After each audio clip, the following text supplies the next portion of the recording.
So the reserve is really special, partly because of where it is. This is a car-choked area. It's densely populated. The nature reserve is a combination of a community garden where we run environmental educational sessions for preschoolers and people at school.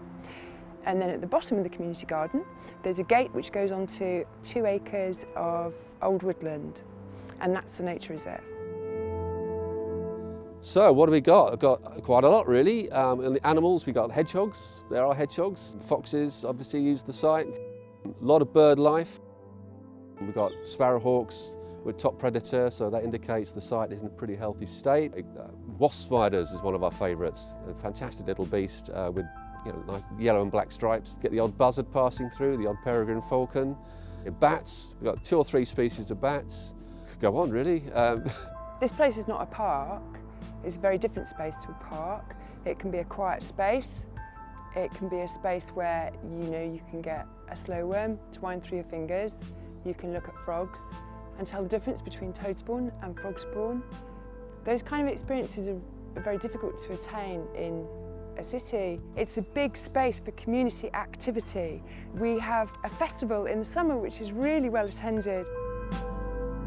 The important thing about this reserve, it really is one of the most biodiverse sites in southeast London. A refuge really, not just for the animals but for the humans that use it as well.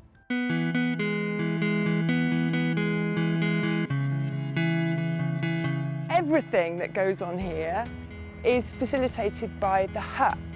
The hut is where the talks go on, the hut is where the toilet is, the hut is where food is prepared for all sorts of events, the hut is where the buggies are parked for educational sessions. The hut facilitates everything, and I can't imagine what we do without the hut. We have to keep throwing money at it to sort of patch it up as bits rot and fall off and so on.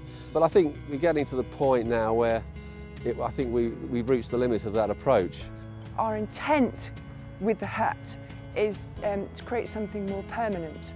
Well, the new hut design, designed by a local architect, state-of-the-art, exciting new design with cross-laminated timber construction.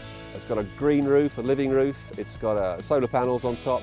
Essentially, it provides 2 good-sized rooms for activities of all kinds.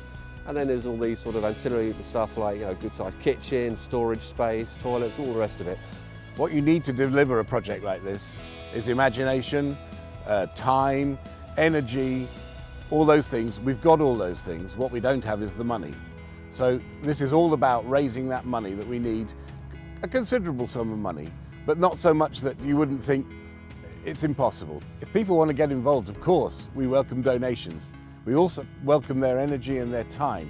So this building will be delivered by professionals, but it'll also be delivered by volunteers. We desperately need volunteers. So if you don't have any money and you want to help, volunteer. If you haven't got time to volunteer and you've got the money, give us the money.